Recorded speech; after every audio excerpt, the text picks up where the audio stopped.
Hey guys, let's get more news from Dallas Cowboys, but first don't forget to subscribe to the channel and leave your like. Cowboys lame duck coaches unhappy with Jerry's lack of commitment, explosive report. The Dallas Cowboys just finished being one and done in the NFL playoffs.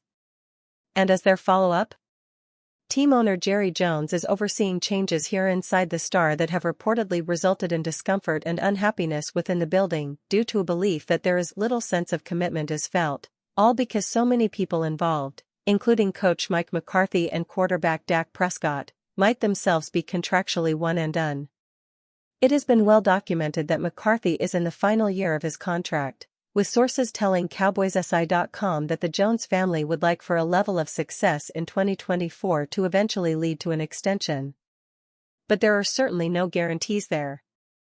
It's also well known, indeed, it is among the NFL's top stories at the moment that Prescott is entering the final year of his deal, and that while an extension is the goal there, too, with a March 13 deadline of cap compliance looming while Prescott presently counts an unwieldy $59.4 million against the cap, there are options that could leave him without a deal beyond 2024.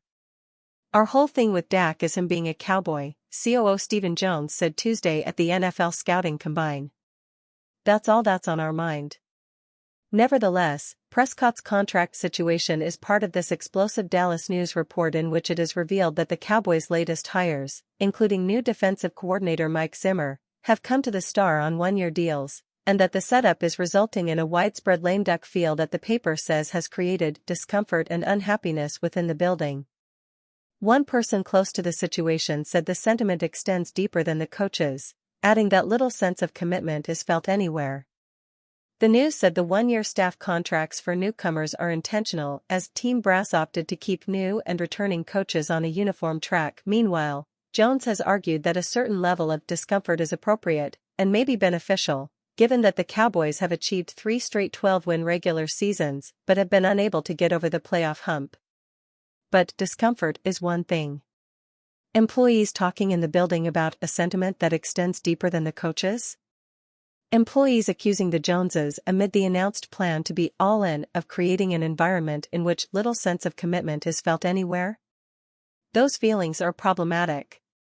Those discussions being whispered about to the media are problematic, too. All in? Cowboys not meeting with Dak, Micah, CD agents on new contracts?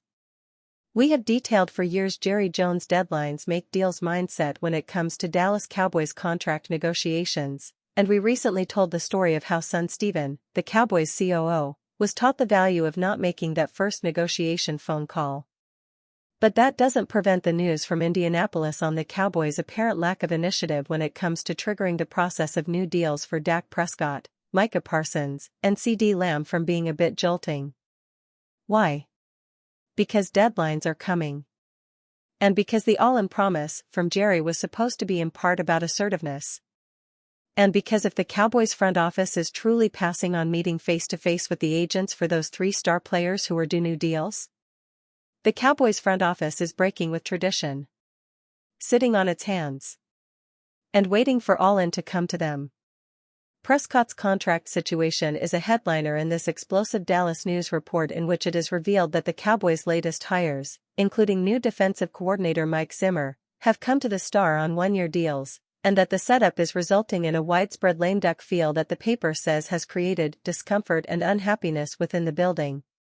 One person close to the situation said the sentiment extends deeper than the coaches, adding that little sense of commitment is felt anywhere. As in extends deeper than the coaches to the players in the locker room? It's well known that Prescott is entering the final year of his deal, and that while an extension is the at-least stated goal there, too, with a March 13 deadline of cap compliance looming while Prescott presently counts an unwieldy $59.4 million against the cap, there are options that could leave him without a deal beyond 2024. Our whole thing with Dak is him being a Cowboy, COO Stephen Jones said Tuesday at the NFL Scouting Combine. That's all that's on our mind.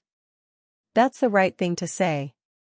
But the news is reporting that the Cowboys are not scheduled to meet with Prescott agent Todd France at the Combine or, for that matter, wide receiver CD Lamb and hybrid defensive end Micah Parsons representatives. And why not? What happened to the announced plan to be all in as regards being proactive and aggressive? Two people familiar with the team's thinking said it considers those in-person meetings unnecessary to advance contract-related talks, the news writes. Said Stephen Jones this week, obviously, between Dak and between Micah and CD, the salary cap is real for us with those three guys. We want to do a deal with all three of them. That, again, is the right thing to say. But as employees are now going to the local newspaper to accuse the Joneses of creating an environment in which little sense of commitment is felt anywhere? The all-in Cowboys front office's actions speak so loudly we can barely hear what the Joneses are saying. Dallas Jamal Adams, a Cowboys trade and one last chance for faded star? The last time we took notice of the Seattle Seahawks faded star Jamal Adams? He was unable to deal with covering Dallas Cowboys pass catchers, and he took it out on a reporter's wife in what was called a cowardly way following criticisms for his defensive performance in Week 13's loss to the Cowboys. We are told by sources close to the situation in Seattle that under new coach Mike Macdonald, they are about done with veteran safety and that he's about to either be cut or retire. How willing is Seattle to say goodbye? The Seahawks would take on about $20.8 million in dead cap with a parting, and so naturally, they'd like to get something for him if Adams, entering his age 29 season, wants to keep playing. So who wants to pay his $16.5 million base salary? That would be nobody. Adams is a Dallas area native. He played at Hebron High School, which is about 8 miles away from the Star.